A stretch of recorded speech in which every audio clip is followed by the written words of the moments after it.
Hello there, Tando Book Club lovers. We are so happy to have you join us as we talk to African female authors about their books and the stories behind them.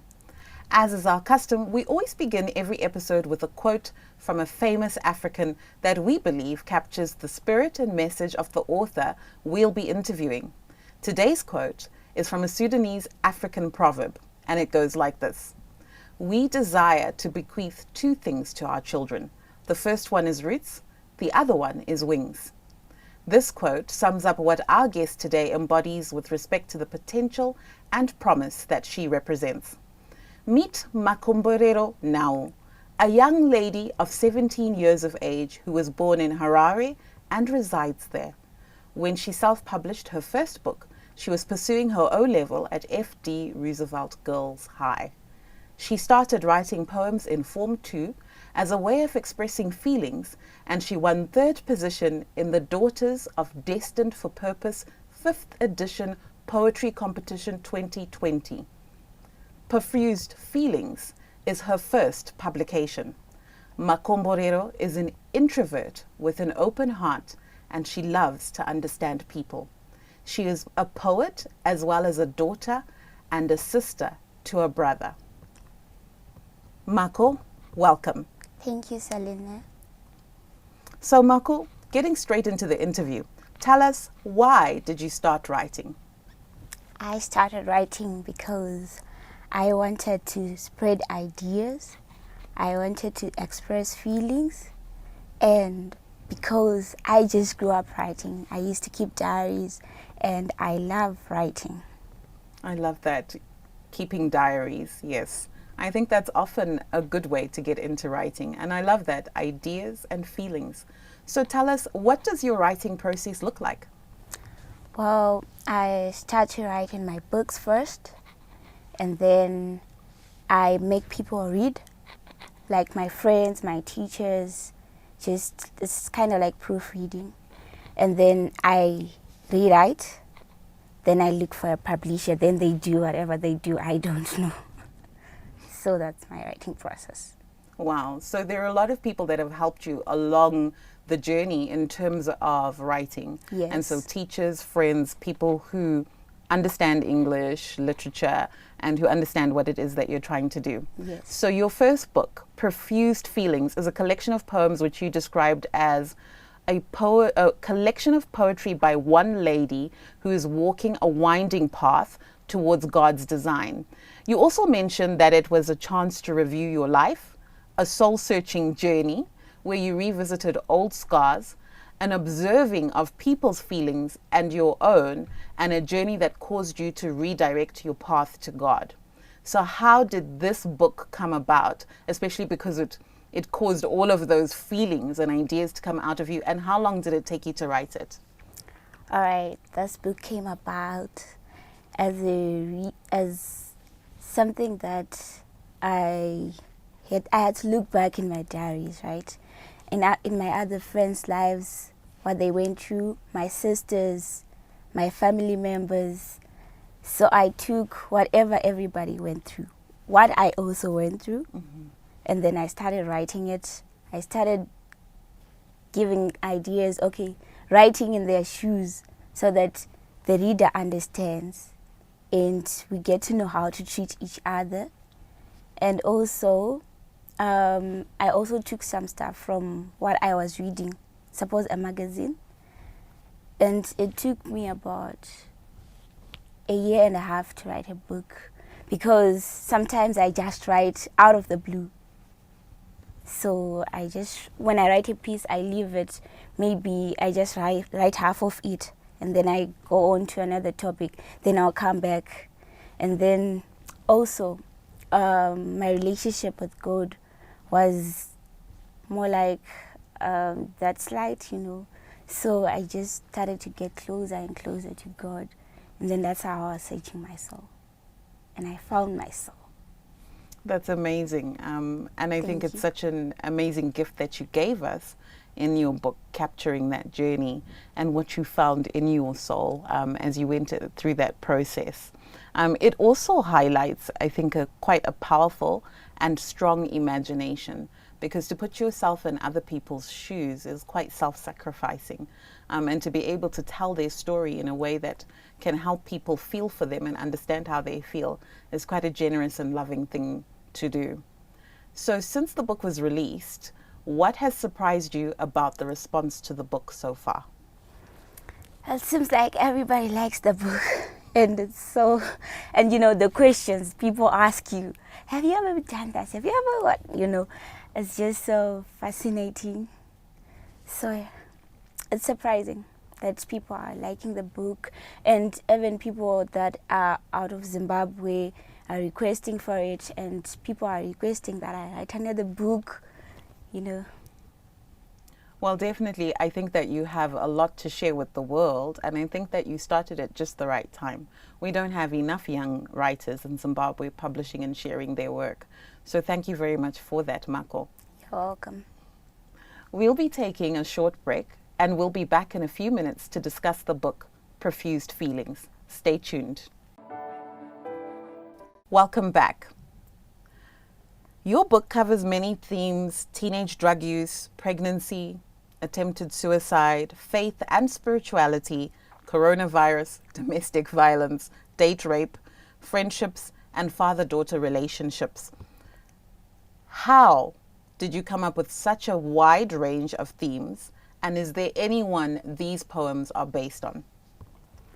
Well, these things are happening right now as we're talking in Zimbabwe, out of Zimbabwe, and that's how I come to write about these things. And also, it also happens in our neighborhoods, so I just collected the stuffs, and then some are personal experiences, like our father and daughter relationships, and also relationship with God.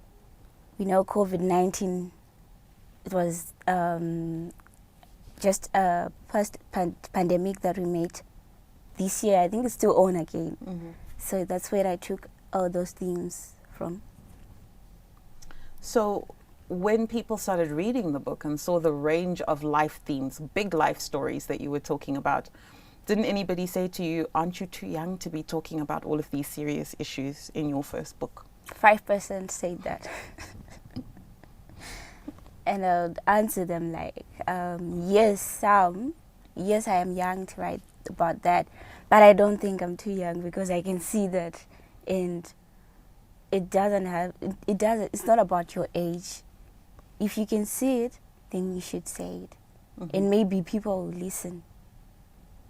I like that. If you can see it, you should say it. So the main theme of all of your poems is the expression of feelings. Your feelings, the feelings that you've observed in other people. Why was it important for you to focus on the issue of expressing feelings?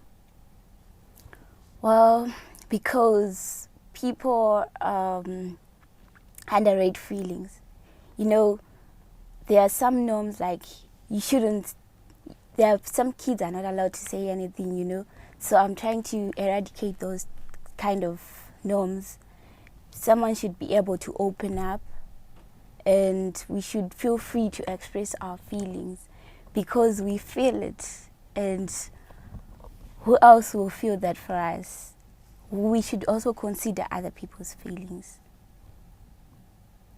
So a couple of poems I'd like us to discuss here on the show.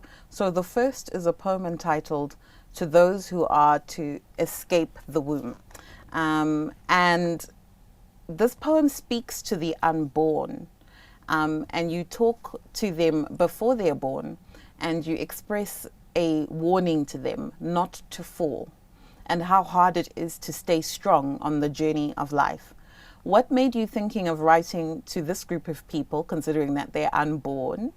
And is this something you hoped somebody would have said to you when you were unborn?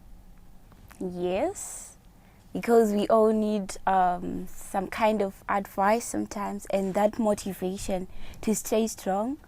So it's those words that we should tell kids, sort of like when they start growing up, when they are 3 years old, you tell them, so that they'll hold it up until they are older, until they can manage everything. Okay. Another poem, Far Away from Home. And in this poem, you describe very vividly the experience of a young child away from home. They're hungry, they're cold, and they're obviously experiencing things that they wouldn't be subject to in their home. But they've chosen to leave home. What inspired this poem? Well, that was my experience. I was out of Harare. I was out of home, far away from home, and we stayed somewhere like in a compound. We experienced the life that those people were living. There were reds, and it was just that life. So I was just trying to get that life out to people here who are living comfortable, that we should also consider those kind of people. The way they lived, it was so bad, in the small houses, and the floor was so cold, no beds, but they would sleep on the floor. So that was my main aim, to tell people who are living luxurious life that there are also people out there who are in bad conditions. And to those people that you're writing to, when you're talking about, being aware that people are suffering in these conditions, what is it that you want them to think or do by considering the feelings of all of those people who don't have what they have? I want them to feel for those people and to stretch their hands helping. Maybe even a blanket can do, or maybe just going and fix their floors, just that little that they can do to help those people. Or maybe employ them so that they can upgrade. Okay. So everybody basically can do something to help. Yes. People who are in need. Okay. Yes. All right. Then this is a common theme throughout the book, the relationship between fathers and their daughters. And you have actually a couple of poems that are written to the father.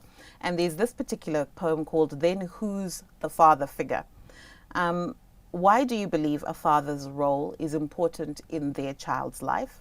And do young girls have anything specific to gain from nurturing good relationships with their fathers? I think a father's role is important because they can control the girl child, or they're just there so that they're responsible. They complete the family. All right. If you've seen somebody who comes from a family with a father, and somebody who comes from a family who doesn't have a father, right? There's a difference between the two. The one who comes from a family with a father maybe might be more happier than the one, not because of money or something, but you just feel like the family is complete. You see? So both parents are needed. Yes. Yeah. But you've got a strong mom, a champion mom, a mom who's championed you throughout this process. So Yes. that's good too, isn't it? Yes. Okay, so you describe the whole collection as a redirection back to God's path. What does God's path look like for you? Amazing, because once you start believing in God, once you start doing what God likes, you see your life changes. You start to tell your friends more about God. You start to spread the word, and you have you experience different things. You become a steward.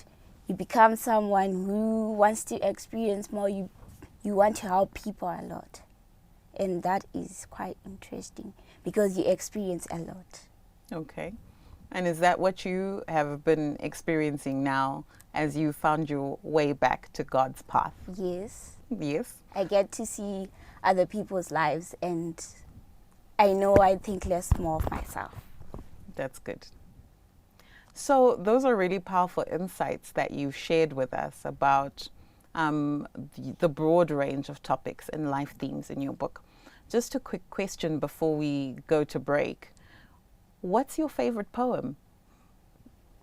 My favorite poem is Flower of Life, because it talks about what we need when we are growing up or what a person needs.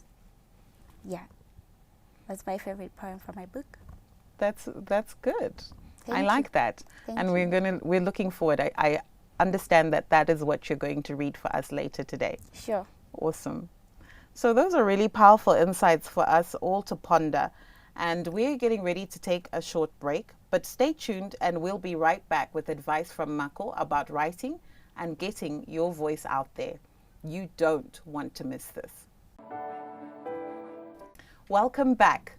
We're so glad you've stayed with us. And we are so excited for what Mako is about to share with us, which is her advice on why we should read and what she learned from the publishing process. Hopefully, those budding writers who are watching this show today will find some gold nuggets that will inspire them to use their voice. Remember, as Mako said, if you see it, say something. So, Mako, Yes. tell us, why should young people read books? We've got tablets, phones, everything is becoming digital. Why should we bother chasing books and stories? Young people should read so that they widen their visions, their imagery. They get to know what other people go through, their experience. They also get ideas from reading. And people should read so that they can be able to criticize. They broaden their thinking, right? And young people should read books, like books, their reality. There's something different from reading from these digital things and reading a book. Reading a book seems so real. So I prefer reading a book than reading from a phone or something digital. I love that. So reading helps us to get ideas, and it's good to just disconnect from our screens and hold a tangible book like yours and read and learn and get those ideas inside our heads. So you actually self-published this book, Yes. right? It's on its second edition. What did you learn from the process of self-publishing your own book? I learned that you should really search for publishing companies first before you decide to use that publisher.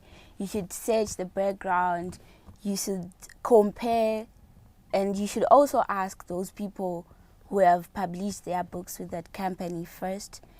You should ask for advice from some other authors so that you don't take the wrong direction. Whatever they tell you they're going to do, you should also write it down so that they'll do everything that they told you they'll do. They should fulfill their promises or fulfill the contract. Yes, so you should first do a research before publishing your book. I like that. That's very, very wise advice, Mako. I know many grown-ups who probably wouldn't be that meticulous. So research and look around for more than one publisher. Yes. Learn from other authors who have published and find out from them. And make sure that when you do choose your publisher, you should have your agreement in writing so that you can hold people accountable to what they've said that they're going to do. Yes. That's really, really good advice. Thank you. What's your next project going to be? I'm going to have another poetry book. It's based on random thoughts. Like what I think, just like if I just think of something and I just write it. So it's not going to have a particular theme as well because it's random. And I can't tell you everything right now. You see for yourselves. And I'm also looking forward to have a novel. Right. So you did Profused Feelings to begin with. Now you're doing Random Thoughts, Yes. which is another poetry collection. And then you also want to write a novel. Yes. Wow. Okay, that's really ambitious. You're inspiring me, Mako. You really, really are. Thank you. So have you actually started the next project, or are you still in idea stage? I'm done with the poetry book. Now working on the novel. Well done. So maybe this year we're going to publish the poetry book. Excellent. That's good news. And we're looking forward to when you publish it. And we will be right here on the Tando Book Club ready to celebrate it and to review it. Thank Okay. So what advice would you give to other young people like you who are wanting to write, scared to self-publish, not really sure how to go about the process? I think they should just put God first, pray about it so that God leads them to the right people. And they should also put some effort in connecting with people who are into writing. They also seek for help from their teachers, from their friends, so that their work is in order. And connections, like I said. Yeah. Yeah, definitely. Connections matter. They really, really do. So there's something that we always do on the book club, which is we always have a reading from the author when we're coming towards the end of the interview. So we ask the author to prepare a reading that they believe women need to hear right now. So what have you prepared for us? And why do you believe women need to hear it right now?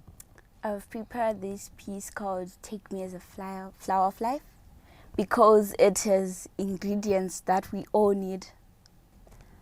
It says, take me as a flower of life. A smile from a mile is what keeps me alive. Pour a bucket of love, a cup full of responsibility, teaspoon of joy, add a tapping of honey, provide all positives, outshine. So this is a piece in connection with food, kinda. For somebody who doesn't know poetry, they'll think it's food.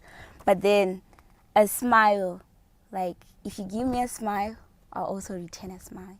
I feel better if you give me a smile, right? And then is what keeps me alive. It will keep me alive.